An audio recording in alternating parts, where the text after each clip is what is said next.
আসসালামু আলাইকুম রহমতুল্লাহি ওবরাকাতু।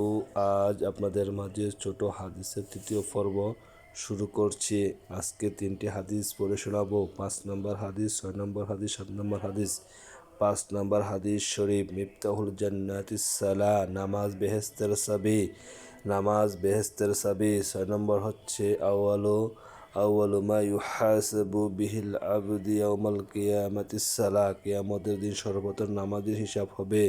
7 নম্বর হাদিস শরীফ, ফাদুলুল আলিমি আলাল আবিদি কাফাদিলি আলা আদনাকুম। হাদিস শরীফের অর্থ, তোমাদের মধ্যে সর্বাপেক্ষা ছোট ব্যক্তি হইতে আমার মর্তবা যত বড়। বেইলম আবেদের চেয়ে একজন খাঁটি আলেমের মর্তবা তত বড়। এখানে আবেদ বলতে উপাসনকারীকে বোঝানো হয়েছে। আল্লাহ পাক আমাদেরকে হাদিসগুলোর উপর আমল করার এবং আমাদেরকে 5 ওয়াক্ত নামাজ পড়ার এবং এলেম শিক্ষা করার তৌফিক দান করুক, আমিন। সকলকে ভিডিও দেখার জন্য ধন্যবাদ। আসসালামু আলাইকুম।